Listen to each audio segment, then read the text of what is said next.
दोस्तों आज की इस वीडियो में हम लोग हल करने वाले क्लास 9 के मैथ का जो चैप्टर पहला है संख्या पद्धति। ठीक है, तो देखिए संख्या पद्धति में टोटल जो प्रश्नावली है 5 प्रश्नावली है। ठीक है, तो पांचों प्रश्नावली में से जो भी मोस्ट इंपॉर्टेंट क्वेश्चन है जो कि आपके एग्जाम में हमेशा जो पूछा जाता है वो सारा क्वेश्चन हम लोग इस वीडियो में सॉल्व करने वाले। ठीक है, मतलब कि आपका जो चैप्टर पहला है, पहले चैप्टर का जितने भी मोस्ट इंपॉर्टेंट क्वेश्चन है उन सभी को हम लोग इस वीडियो में हल करने वाले हैं। ठीक है, तो चलिए यहाँ पर हमने एक क्वेश्चन को नोट भी कर लिया है। कहता है कि 3 और 4 के बीच में 6 परमित संख्या ज्ञात कीजिए। ठीक है, तो ये सिंपल है। ठीक है, तो जैसे कि यहाँ पर हमारे पास क्या है, 3 है और 4 है, तो इसका ये एक नियम भी होता है। ठीक है, इसका एक बेसिक कॉन्सेप्ट भी होता है और एक ट्रिक भी होता है। तो चलिए इस पर हम क्या करते हैं, ट्रिक अप्लाई कर देते हैं। तो ट्रिक तभी अप्लाई होगा, इसको हम घटाएंगे। ठीक है, 4 में से 3 घटेगा तो कितना, 1 आ जाएगा। तो मतलब कि जब दोनों दो संख्याओं के बीच का जब अंतर 1 का हो तब हम यहाँ पर ट्रिक अप्लाई कर सकते हैं। ठीक है, और किसी पर नहीं अप्लाई हो सकता है। तो सिंपल आपको लिखना है 3। ठीक है, कितना बताना है, 6 बताना है, तो 6 में 1 और ऐड करना है तो हो जाएगा 7। ठीक है, अब उसी 7 से इसमें आपको इस तरीके से 7/7 से इसमें गुणा कर देना है। ठीक, 4 है तो 4 को भी यहाँ लिखिए और 4 में भी 7/7 से गुणा कर दिए। ठीक है, तो 7 3 7 21 हो जाएगा, बटे में आप लिखिए 7। अब यहाँ पर ये वाला 7 चौका 28, या बटे में लिखिए आप 7। ठीक है, अब 21 के बाद क्या आता है, 22 आता है, तो यहाँ लिखिए 22 बटे में 7। उसके बाद से 23 बटे में 7, कॉमा है 24 बटे में 7, 25 बटे में 7, 26 बटे में 7, उसके बाद से 27 बटे में 7। ठीक है, जो कटने वाला उसको काट लेंगे, सिंपल यही आपका आंसर हो गया। ठीक है, 6 कह रहा था तो 3 3 6 हो गया। ठीक, अब देखिए इसी चीज़ को अगर आपको लगाना हो कॉन्सेप्ट से, ठीक है, मतलब फॉर्मूले की मदद से, तो फॉर्मूला इसका ये होता है। देखिए A1 6 निकालना है ना, तो A1 बराबर में A प्लस में B माइनस का A बटे में N प्लस का 1, ये हमारा फॉर्मूला होता है। ठीक है, इसके मदद से हम पहला निकाल लेंगे। ठीक, तो हम लोग क्या करते हैं, ये वाला तो मान लीजिए हो जाएगा। ठीक है, हम लोग एक और क्वेश्चन लेते हैं जिस पर हम लोग ये वाला फॉर्मूला अप्लाई करते हैं। ठीक है, तो देखिए, तो चलिए यहाँ पर हमने एक छोटा सा प्रश्न ले लिया। अब इसमें देखिए 8 में से अगर 5 को घटाएंगे, ठीक है, तो ये क्या हो जाएगा, ये 1 आएगा, नहीं आएगा। ठीक, तो चलिए इसको करते हैं। तो सबसे पहले B माइनस का A निकाल लेते हैं, तो B माइनस का A। ठीक है, तो ये वाला आपका A है, ये आपका B है। ठीक है, यहाँ लिख दे रहे हैं A बराबर में माइनस का 5 है और B बराबर में 8 है। ठीक है, तो B क्या है, 8 है, माइनस तो माइनस लगा दिए, A क्या है, माइनस का 5 है। ठीक है, तो ये माइनस माइनस हो जाएगा प्लस, तो 8 5 13, N प्लस 1, तो N प्लस का 1। N मतलब क्या होता है, कितना हमें बताना है, तो 6 हमें बताना है। ठीक है, तो N का स्थान पर 6 रखेंगे, 6 प्लस का 1 बराबर में आपका हो जाएगा 7। ठीक है, A बराबर है, ये है, तो चलिए रखते हैं। तो A1 6 हमें निकालना है, तो A1 हम यहाँ पर लिख दिए। अब A के स्थान पर माइनस का 5, तो माइनस का 5 हो जाएगा, और उसके बाद से B माइनस A कितना है, 13 है, तो प्लस में यहाँ पर लिख देंगे 13।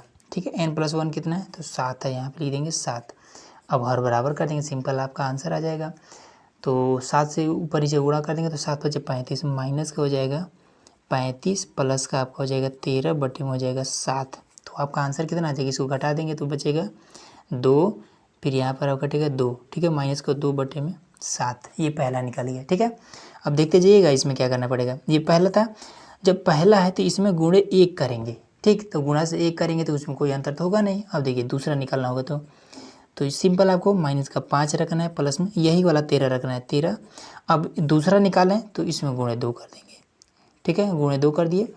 अब सेम वही वाला काम अब इसमें भी हर बराबर कर लेंगे, तो कितना आ जाएगा, 7 5 35, माइनस का 35, वो ये वाला आपका 13 दूनी 26, प्लस का आपका हो जाएगा 26 बटे में 7। ठीक है, तो 35 इसको जब घटाएंगे तो कितना आ जाएगा, तो 5 6 5 11, माइनस का 11 बटे में 7, ये दूसरा निकल गया। ठीक है, इसी तरीके से A3 निकालेंगे, तो लिखेंगे माइनस का 5 प्लस में 13 गुणे 3 से बटे में आपका 7 हो जाएगा, और बराबर कर लेंगे, तो ये कितना हो जाएगा, 35 माइनस का 35, 13 39, प्लस का आपका हो जाएगा 39 बटे में 7। अब इसको घटा देंगे तो 4 बटे में हो जाएगा 7।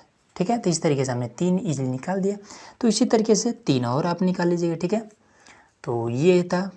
अब इसके बाद से अगला क्वेश्चन देखते हैं। अब देखिए यहाँ पर आया पास क्वेश्चन नंबर 3 है, ठीक है। तो इसमें कह रहा है कि वास्तविक संख्या रेखा पर √3 का निर्धारण कीजिए, ठीक है। अब ये चीज़ कैसे होगा, ठीक। तो इसके लिए देखिए एक तरीका होता है, हाँ, इसी चीज़ को थोड़ा सा घुमा करके ऐसे ही पूछ देगा कि संख्या रेखा पर √5 को निरूपित कीजिए, ठीक है, या फिर √6 को निरूपित कीजिए, √2 को निरूपित कीजिए। इस तरीके से कुछ भी पूछ सकता है, ठीक है। तो सब में तरीका एक ही लगेगा। देखिए इसको हल करने के लिए आपको एक फॉर्मूला पता होना चाहिए, ठीक है। वो फॉर्मूला आपका पाइथागोरस वाला है कि k बराबर में रूट में a का स्क्वायर प्लस में l का स्क्वायर, बस और कुछ नहीं, ठीक है। अब देखिए k बराबर में अब √3 को हमें इसमें रख देना है, ठीक है। तो √3 है तो 2 + 3 होता है, ठीक है। 2 प्लस का 1 करेंगे आपका कितना हो जाएगा, 3 हो जाएगा, ठीक है। तो इसमें देखिए अब यहाँ पर घात भी तो है ना, तो इसमें अगर हम घात लगाते हैं, 2 पर घात लगाएंगे तो ये कितना हो जाएगा, ये 4 हो जाएगा। 1 पर घात लगाएंगे तो आपका 1 ही रह जाएगा, तो 4 1 5 हो जाएगा। तो रूट में हमारा 5 मिल जाएगा, लेकिन हमें तो चाहिए ये केवल। अब कैसे करें, तो देखिए इसका तरीका होता है, इस पर हम रूट लगा देंगे, ठीक है। 2 पर रूट लग गया और इस पर हम घात बैठा दिए, ठीक है। अब 1 पर घात बैठाएंगे, कौन अंतर नहीं होगा। तो हमें k बराबर क्या मिला है, ये √2 के घात में 2, ठीक, और यहाँ पर घात में 2, ठीक है। क्योंकि देखिए घात की वजह से ये रूट खत्म हो जाएगा, फिर से ये 2 के रूप में आ जाएगा। ये इतना क्लियर हो गया। अब इसके बाद से देखिए इसको कैसे हल करेंगे।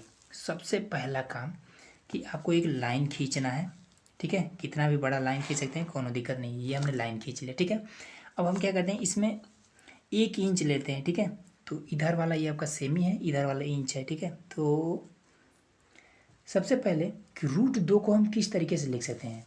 √2 को अगर हम रूट में लिखना होगा तो ऐसे लिख सकते हैं ना कि 1 का स्क्वायर प्लस में 1 का स्क्वायर, ठीक है। ये चीज़ हो जाएगा ना, ये आपको बराबर में √2 हो जाएगा। तो सबसे पहले ये वाला हम निकालना पड़ेगा, ठीक है।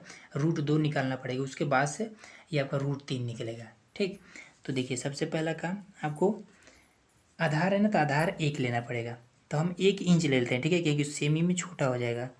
तो ये हमने 1 इंच हमने यहाँ पे ले लिया, ठीक है। अब इसी पर हम एक 90 डिग्री का कोण बना देंगे। तो इस तरीके से हम एक 90 डिग्री का कोण बना लेते हैं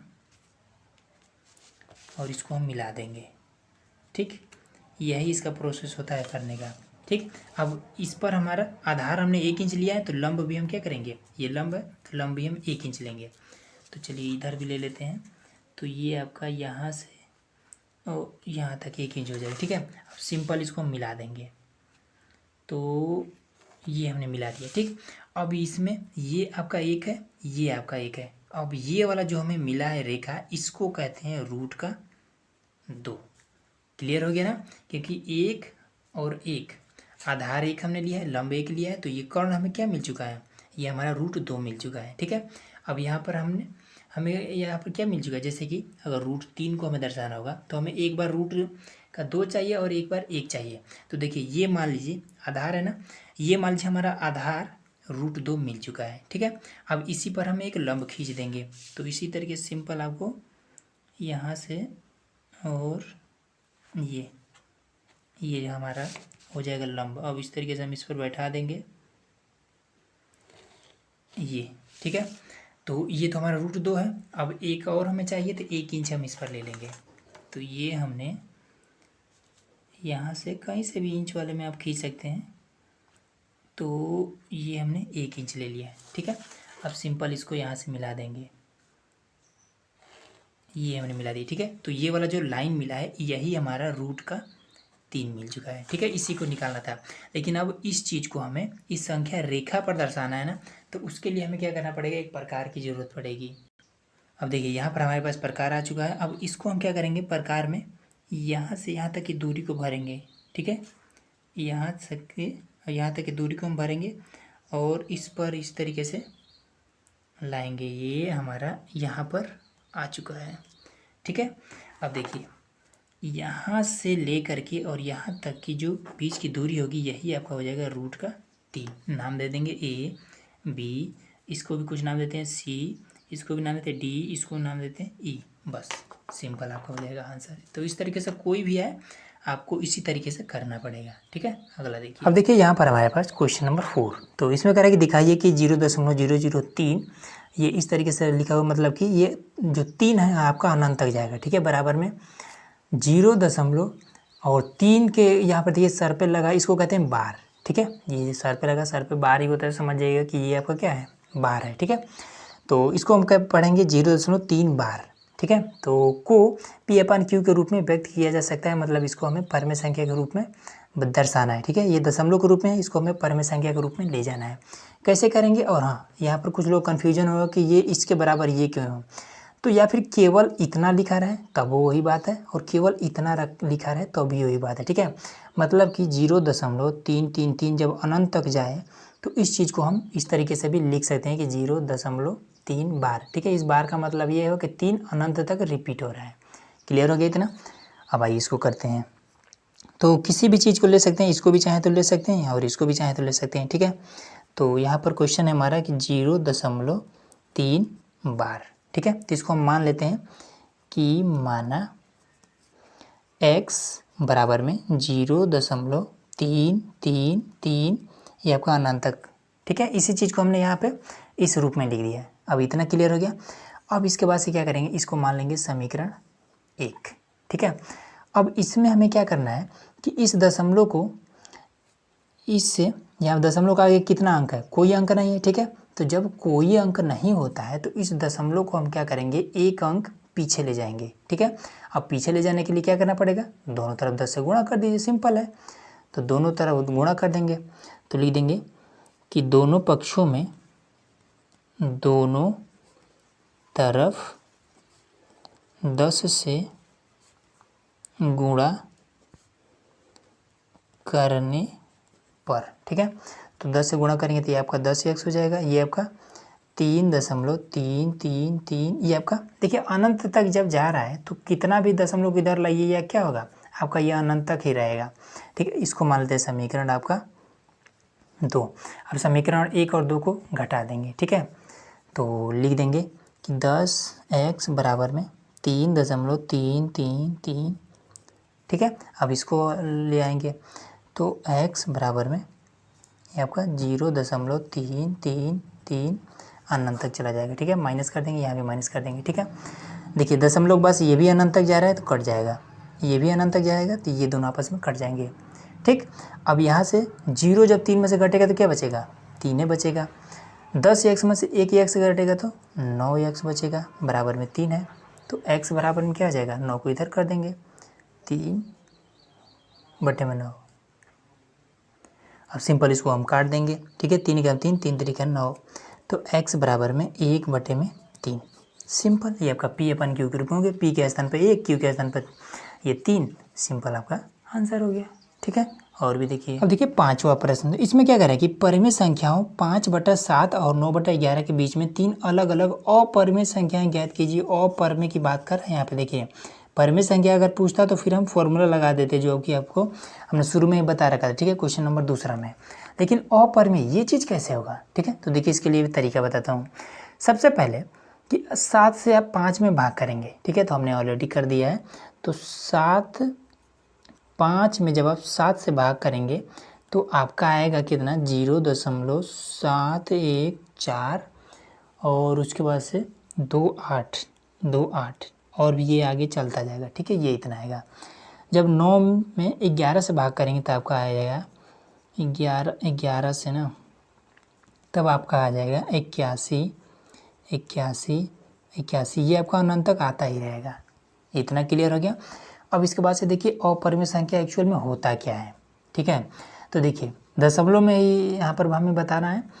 तो देखिए होता क्या है कि अगर 0 दशमलव बाद से जब एक ही संख्या आपका अनंत तक ये रिपीट करता जाता है तो इसको कहेंगे परमेय संख्या है। क्लियर हो गया। दूसरा चीज़, दशमलव के बाद से 3, 2, 5, 6 और यहाँ पर पहुँच करके कोई संख्या ख़त्म हो गया, ठीक है, तब भी कहेंगे कि ये आपका मतलब कि परिमेय संख्या है। क्लियर हो गया। अब अपरिमेय पे आते हैं। 0 और दशमलव के बाद से अगर कोई संख्या मान लीजिए आया, पहले आ गया 5, फिर 2, 4, फिर 3, इस तरीके से अलग अलग आता गया और ये अब रुकने का नाम नहीं ले रहा है, ये चलता जा रहा है, ठीक है, अलग अलग संख्या। तो ये होता है अपरिमेय। क्लियर हो गया इतना? तो वही चीज़ यहाँ पर भी है। तो हमें क्या करना है कि इसके और इसके बीच का हमें अपरिमेय संख्या बताना है, ठीक है। तो तमाम हो सकता है। 71 के बाद आप ऐसे लिख दीजिए, 3 बताना है ना, तो चलिए फर्स्ट हम इसमें कर देते हैं 0.71 और 81 के बीच में ही होना चाहिए अपरिमेय, ठीक है। तो चलिए 72 ले लीजिए, 73 कर दीजिए, 5 कर दीजिए, ये आपका अपरिमेय हो गया, ठीक है। अनंत तक जाना चाहिए अलग अलग। फिर दूसरा चलिए ले लेते हैं, तो दूसरा 0.72 है, उसके बाद से 75 ले लीजिए, ठीक है। 81 से पहले ही है ना 75, 2 4 1, इस तरीके से आपका अपरिमेय हो गया, ठीक है। बस 71 और 81 के बीच में होना चाहिए। तीसरा, तो तीसरा और ले लीजिए, कुछ भी कर सकते हैं। 81 है तो चलिए 80 दशमलव लगाते हैं, 80 2 4 1, जो मन करे वो लगाइए, ठीक है। बस 3 आपका लेना था, 3 आपका हो गया। अब देखिए अगला प्रश्न हमारा क्या मिल चुका है, कह रहा है कि निम्न संख्याओं में कौन परिमेय है और कौन अपरिमेय है, ठीक है। तो कैसे जानेंगे, देखिए सिंपल इसका तरीका है। इस तरीके का अगर कोई रूट में अगर दिख रहा है परिमेय अपरिमेय बताना है, तो सिंपल आप क्या करिए कि 23 का इस तरीके से गुणनखंड करिए, ठीक है। अब 23 को, क्या कोई ऐसा संख्या जिसको हम काट सकते हैं 23 को? नहीं कटेगा, स्वयं 23 से कटेगा, या फिर आपका दशमलव में आएगा, 23 का नाम 23, ठीक। अब क्या 23 का जोड़ा बन रहा है? ऐसे जोड़ा नहीं बना है, इधर है इसका जोड़ा, तो केवल 23 है, तो फिर जोड़ा कहाँ बनेगा? तो इसका जोड़ा नहीं बन रहा है, तो ये आपका अपरिमेय हो जाएगा, अपरिमेय। सिंपल है एकदम से। इसका भी कर लीजिए, रूट में है तो 225, तो देखिए लास्ट में 5 है तो 5 से काट लीजिए, 5 चौका 20, 5 पचे 25, फिर 5 से 5 9 45, फिर 3 से 3 3 का 9, फिर 3 1 का 3। इसका जोड़ा बन गया 3 लिख लेंगे, इसका जोड़ा बन गया गुणे में 5 लिख लेंगे, 3 पचे 15।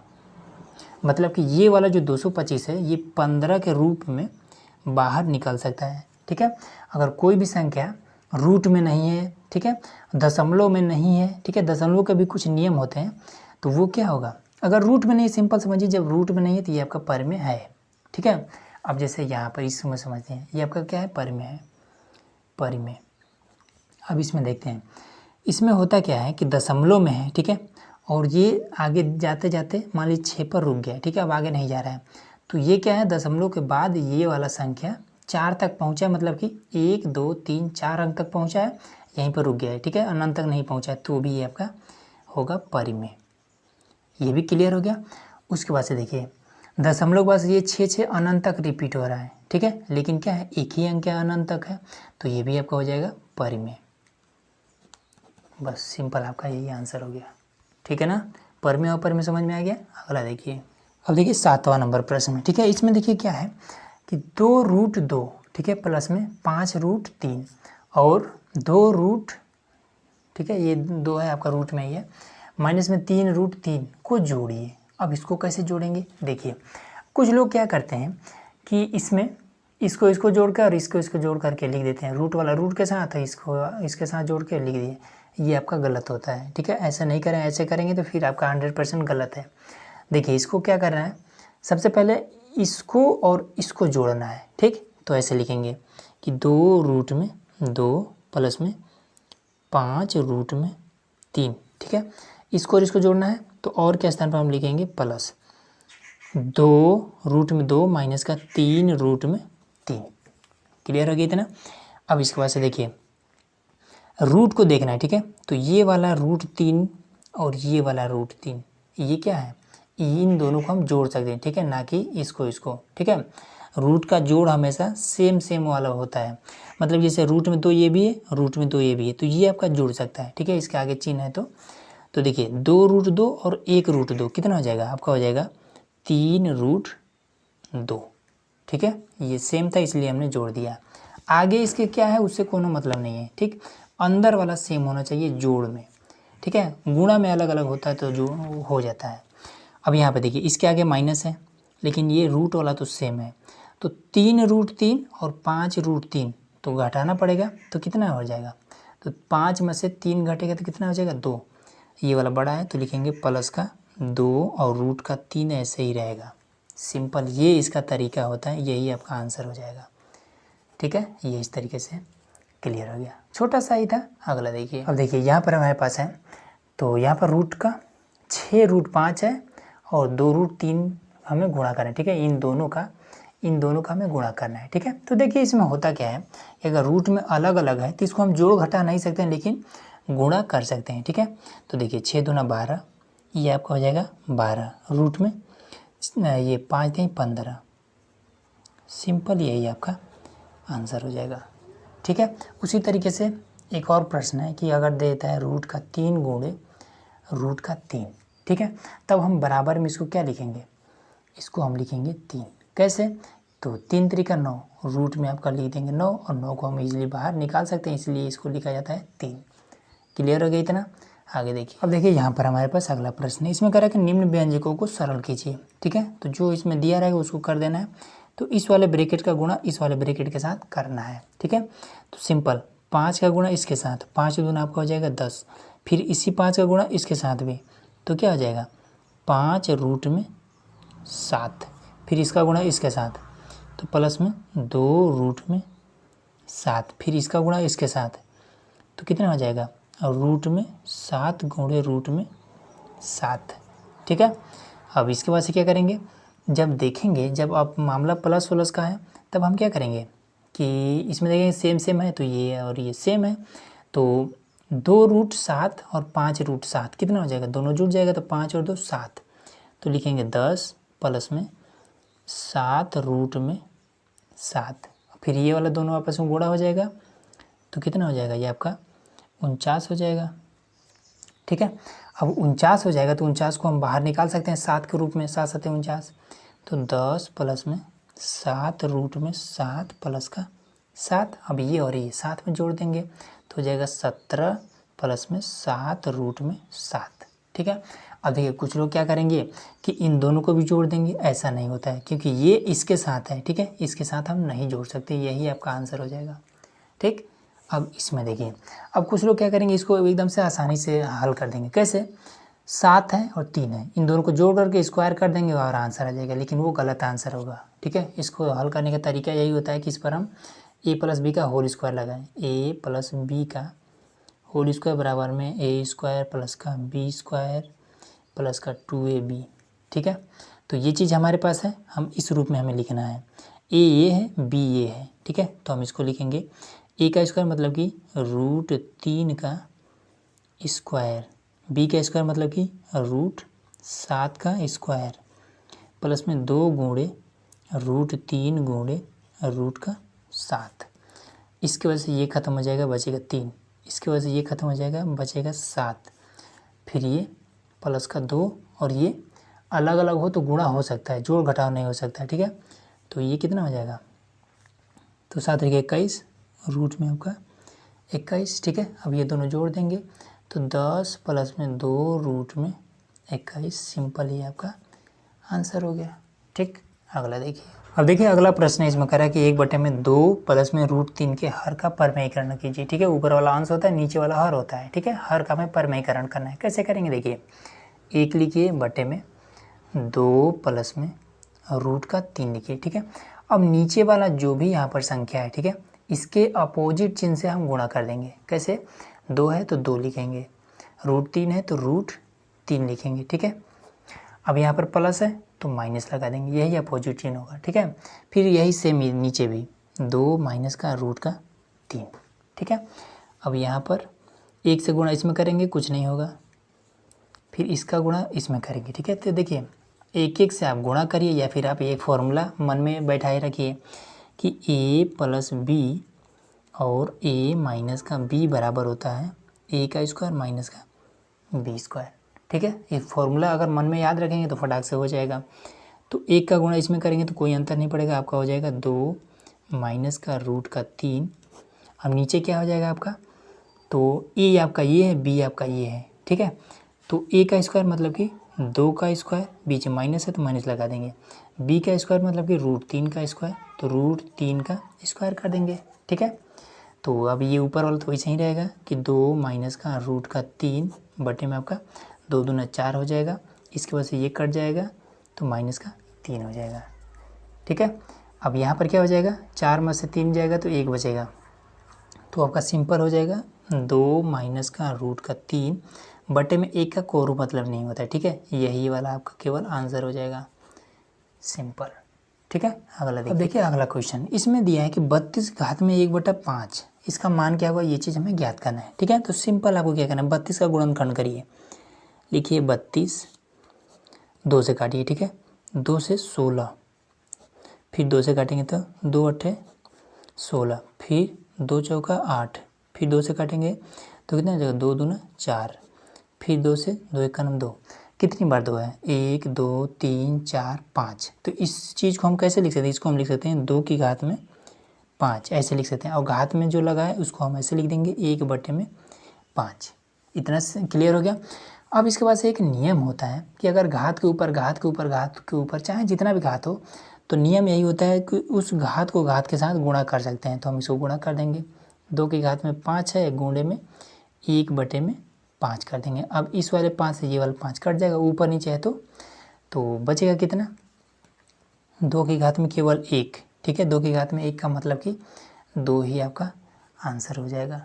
ठीक है, इसको देखिए 125 है, तो 125 को सिंपल आपको ऐसे लिखना है, लास्ट में 5 है तो 5 दूना 10, 5 पचे 25, 5 पचे 25, 5 एक अन्ना 5, इसको हम लिख सकते हैं 5 की घात में 3, सबके घात में 1/3।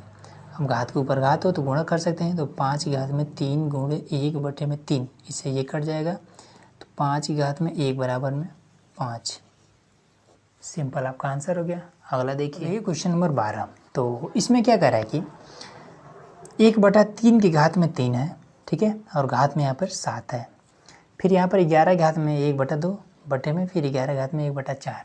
ठीक, अब इसको कैसे करेंगे, देखिए सबसे पहले इस घात को हमें थोड़ी देर के लिए अलग रखना है। ठीक है, समझिए कि यही चीज़ है हमारे पास। अब कभी भी कोई भी चीज़ अगर बटे में दिया होता है, ठीक है, अब इसको ये बटे को हटाना है तो इसका घात माइनस में हो जाएगा, हमेशा ये चीज़ याद रखिएगा। कैसे, देखिए 1/3 की घात में 3 है और घात में आपका 7 है। ठीक है, अब इसको जब हम ऊपर ले जाएंगे, मतलब ये एक गायब करेंगे तो ऐसे लिखेंगे 3 की घात में 3, एक गायब हो गया, अब ये माइनस लग जाएगा, बस यही इसका नियम होता है। ठीक है, और ऊपर ये आपका घात ही है। ठीक है, एक गायब होगा तो नीचे वाला जब ऊपर पहुंचेगा तो क्या हो जाएगा, घात माइनस में हो जाएगा। ठीक है, ये हमेशा हर जगह अप्लाई होता है। अब घात के ऊपर घात है तो आपस में गुणा कर देंगे, तो 3 की घात में माइनस का 27, यही आपका आंसर हो जाएगा। ठीक है, अब इस चीज़ को आप अगर नीचे लाना हो, बटे के रूप में लिखना, तो ऐसे लिख सकते हैं 1/3 की घात में 27। ठीक है, माइनस का यहाँ से देखिए गायब हो गया। ठीक है, माइनस नहीं लगा, माइनस लगा देंगे गलत हो जाएगा। ठीक है, अब इसी चीज़ को फिर जब 1 हटाएंगे माइनस लग जाएगा, ये नियम याद रखिएगा। ठीक है, अब यहाँ पर देखिए, ये समझिए कि ये जो 11 है, ये 11 है, ठीक है, इसके घात में ये है, इसके घात में ये है, तो 11 समझिए यहाँ पर क्या है, बेस है। ठीक है, तो बेस जो है दोनों का सेम है, घात अलग अलग है। ठीक है, अब जब क्या होता है कि ये बटे के रूप में होता है तो इसके घात क्या होते हैं, आपस में घटते हैं। ठीक है, जब भाग के रूप में होता है, बटे के रूप में होता है, तो घातें आपस में घट जाती हैं। तो इसको ऐसे लिखेंगे कि 11, ठीक है, और उसके बाद से 2 बार यहाँ पर 11 है ना, और सबसे पहले 1/2 यहाँ पे लिखेंगे। ठीक है, और उसके बाद से माइनस कर देंगे 1/4 को, यही इसका नियम होता है। ठीक है, जब बटे के रूप में होता है तो यहाँ से कोई एक 11 गायब हो जाता है और नीचे वाला जो घात है ये ऊपर वाले के साथ में जाकर घट जाता है। ठीक है, वही हमने किया है। अब इसके बाद से घात को घटा देंगे तो 2, फिर यहाँ पर 2। ठीक है, हर बराबर करने के लिए हमने क्या किया है, ऊपर भी 2 से और नीचे भी 2 से कर दिए, तो यहाँ पर आपका हो जाएगा 11, 2/4 माइनस में 1/4। ठीक है, हर बराबर हो गया। अब ये हो जाएगा 2 में से 1 ही जाएगा तो बचेगा 1, 4 तो बटे में 4 ही हो जाएगा, 11 है तो यहाँ पर 11, सिंपल यही आपका आंसर हो गया। ठीक है दोस्तों, तो उम्मीद है दोस्तों कि ये सारा चीज़ आपको इजीली समझ में आ गया होगा। तो ये थे आपके जो पहला चैप्टर है संख्या पद्धति, उसके कुछ मोस्ट इम्पोर्टेंट क्वेश्चन। ठीक है। तो चलिए मिलते हैं नेक्स्ट वीडियो में, जिसमें हम लोग और भी टॉपिक पर बात करेंगे।